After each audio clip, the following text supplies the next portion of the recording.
I'm Akira O'Connor. I'm a lecturer at the University of St Andrews.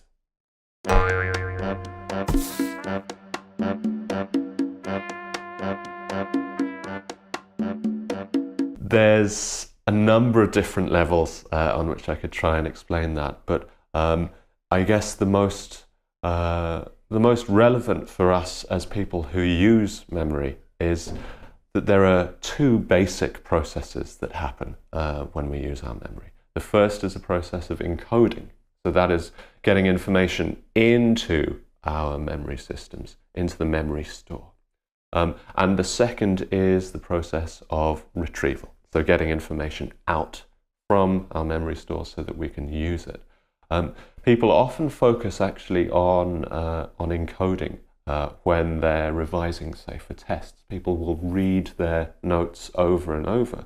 But actually, one of the key things that research has told us over the past 20 to 30 years is that when we're revising for tests, we need to be practicing retrieving that information, getting that information out, because that's what we're going to be doing under test conditions. That's what we need to be practicing. So how does it work? It's a combination of getting information in, getting it out. It sounds very straightforward when you say it like that, but often we ignore very important bits of that when we're trying to maximize how we use our memories.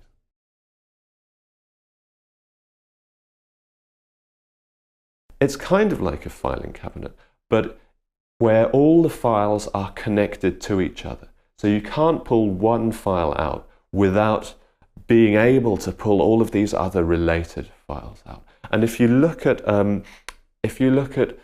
experiments where people are asked to retrieve pieces of information, you find that all of the other related pieces of information become much easier to retrieve as you retrieve one. So there's this kind of network of retrieval that means in some cases, yeah, it's kind of like a filing cabinet, but one where there's a huge amount of associated information that is brought to mind as you retrieve any given piece of information.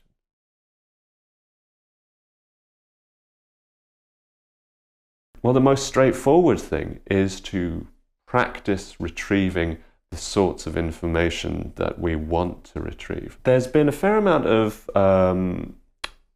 fuss made in relatively recent years about this idea that it's a use it or lose it type system.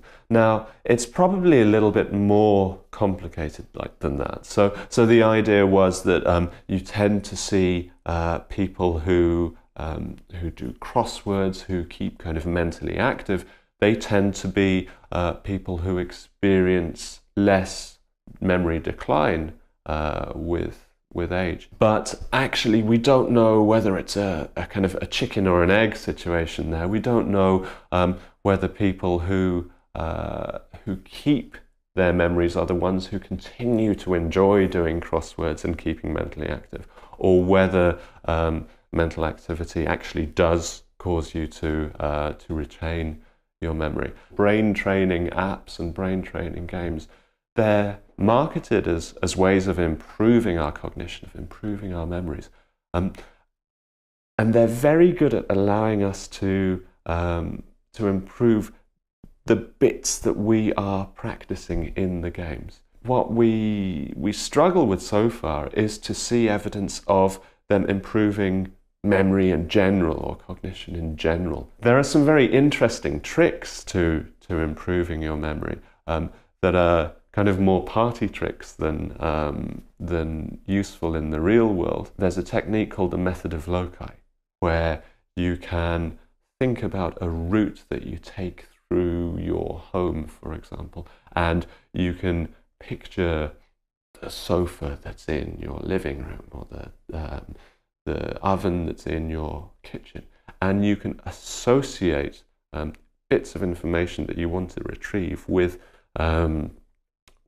those kind of locations, and that hijacks the brain's kind of spatial navigation system, which is very, very efficient. And you can see people use that sort of technique to win world memory championships. It's very good at remembering kind of lots of kind of small pieces of information that aren't necessarily that useful in the real world. I can see this pine cone leaping out at me in depth.